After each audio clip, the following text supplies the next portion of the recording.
Troglodyte warning. Hi, my name's Anthony Jones. I like to talk about politics and the culture war. And today I have a video from comedian Mark Dolan about how Labour are destroying the working class. He doesn't care about the working class. Let's get straight into it. I'm Mark Dolan, good to see you. Now, you know what they say, actions speak louder than words. And whilst this horrific new Labour government says that it will be the party of working people, that is the group worst affected by this latest experiment in socialism. He doesn't know what fucking socialism means. How is Labour socialist? They are centrist. They are neoliberal. They are not socialist. They are not implementing socialist policies. He's a moron. For example, the national insurance tax rate on employers will mean ordinary working people having lower wages, losing bonuses, passed over for promotion, and even given the sack. Because the companies they work for have got to make the sums add up. I'm afraid that mathematics, spreadsheets, and the bottom line don't care about your feelings or how you're going to pay for Christmas presents for the kids this year. Of course it doesn't, because that's all that matters to business, is the dividends for the shareholders. They don't give a fuck about the workers. He doesn't care about the workers. He doesn't care about giving the people who work for companies living wages. He doesn't care. So he'll virtue signal throughout this whole video that he cares about the working people, the ordinary people. He doesn't care because he would be celebrating this. Businesses giving a little back to pay for infrastructure, to pay for schools, to pay for roads that help everybody. He doesn't care. All he cares is about the bottom line. It doesn't care about your feelings. Yeah, it doesn't. It doesn't care about people. The party of ordinary working people? Do me a favour. This national insurance tax raid on business will also see companies invest less. Companies don't invest in this country anyway. They're all leaving because of Brexit, because they don't want to invest, because it's a shithole. Less marketing and have less research and development. This weakens the companies which ordinary working people work for, so that hurts them as well. You see, when you work for a company, you need it to be healthy and strong so that you can then still have a job and feed your own family. Do you see the problem? Companies are doing pretty well. It's the workers that prop up those companies that just people want to be paid a little bit more. Just having a slice of the pie, not it all going to the shareholders. That's a fair ask, but somehow this is socialism. He doesn't even know what the word fucking means. So the tax raid isn't really an attack on companies that can afford it. It's an attack on employees who cannot. Sorry, if you can't afford it, your business is not sustainable. If you can't afford to pay into the system and pay your people properly, again, he doesn't talk about how Labour's increased the minimum wage, which is an increase. He doesn't talk about that because he doesn't care. He's a wealthy man. It's all about virtue signalling. Actions speak louder than words.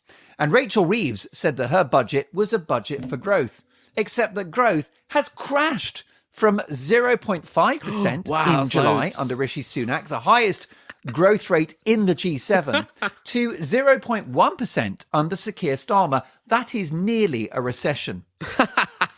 So after 4 months in power, they have to have just... She literally released the budget a couple of weeks ago, and most of the policies have not been implemented and won't be until next year. So the idea that Labour already are responsible for what's going on in the economy is just complete bullshit. And he knows that. He knows he's lying, but he doesn't care. It's all about sucking up to big business. So who does lower growth affect the most? Well, it's people at the bottom end. We haven't had growth in the last 15 years. We've had a stagnated economy.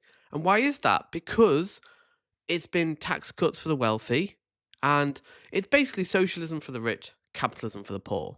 He doesn't mind that, but when people have a bit more money in their pay packet, he doesn't give a fuck. End of the economic ladder.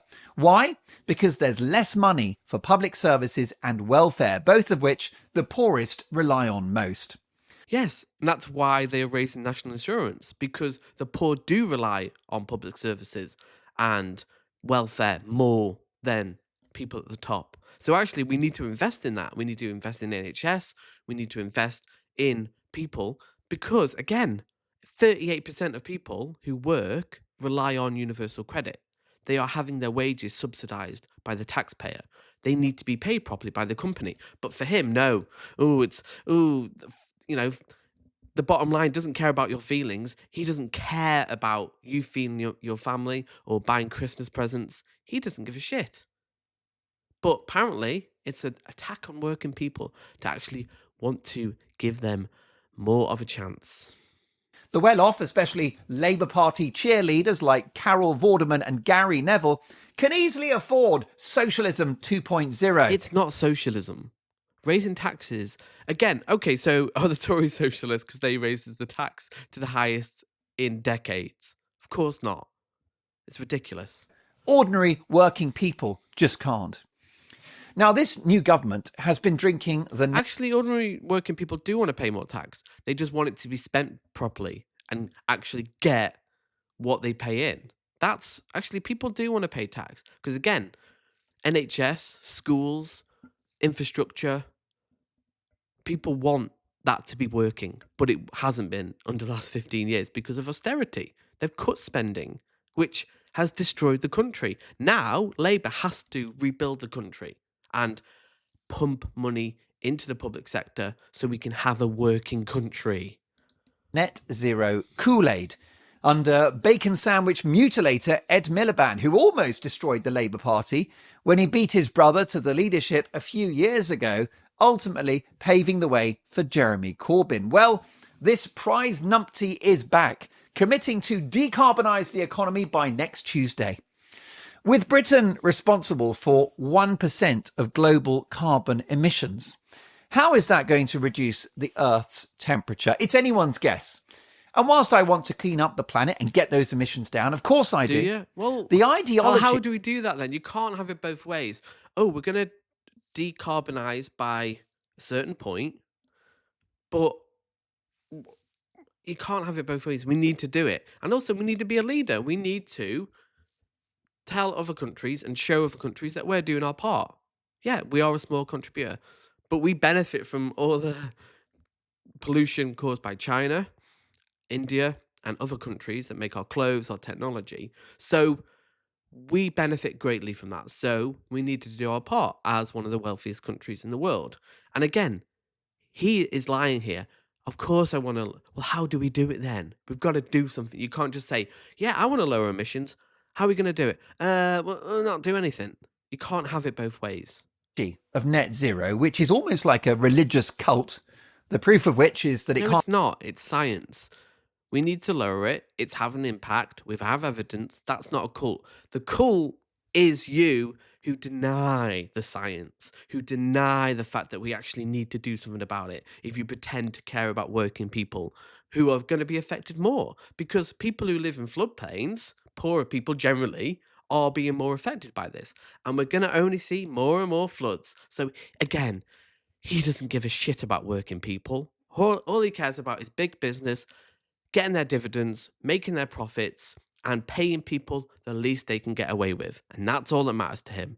He doesn't care about the working people. So if you enjoyed the video, hit the like button, subscribe, and I'll see you in the next video.